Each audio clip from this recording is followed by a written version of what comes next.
Alright, so today I'm going to show you how to check tire pressure. For this case, we're going to use this Scion. Every car is going to be slightly different, but this is going to be a general idea of how each car is going to work. We're going to be using a tire gauge similar to this, very similar to what a lot of you might have in your glove box or at home. You can pick these up at any auto parts store, Walmart, and even grocery stores. The way it works, put this on the valve stem, it's going to inflate and shoot this out, and it'll tell you what the tire pressure reads, and I'll kind of show you how that works. Not all cars have a tire pressure light. In this case, your tire pressure light is right here on this car. If your tire pressure is low, usually this light will pop on to tell you. What you want to do is you want to take your tire pressure gauge. On each wheel, you want to twist off your valve stem cap, put the gauge on the tire, and let it inflate. In this case, we have 35, we have about 38 psi. Each car will have a sticker. In this case, it's on the door jamb. Sometimes it's on the gas door. It'll tell you what your tires are supposed to be at and the tire size. So you can see front tires are on this car is 215 45 17, rear tires 215 45 17. They want you to have 35 psi on both your front tires and your rear tires, 60 psi on your spare. If you go to a gas station, you may find an air hose with this type of attachment.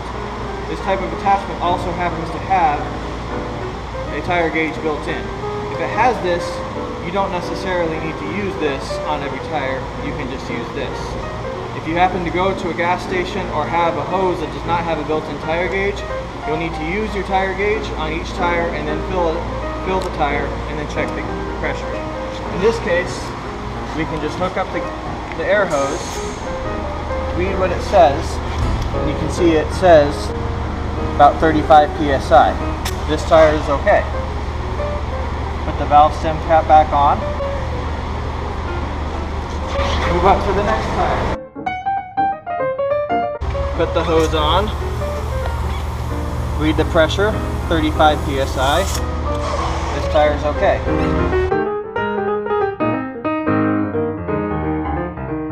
Put the gauge on. Reads about 35 psi, so this one's okay. We've checked 3 that are good. My guess is this is going to be the one that's low. But you can look, it looks like it's okay. So you can't always just go by what it looks like. Let's put the gauge on here. You can see this one's down at about 22. So obviously we need to inflate it until you get to about 35 psi. Now here's what might be different. Depending on what car you have, you might have a reset button somewhere inside. Might be in the glove box, might be down by the e-brake, might be somewhere on the dash. In the case of the Toyota and the Scion, once you adjust the tire pressure correctly, you just need to drive the car. Once the car senses that each tire is adjusted correctly, it turns the light off. If your car has a button, you can push the button to turn the light off. Each car is going to be slightly different. A lot of older cars don't even have the light at all.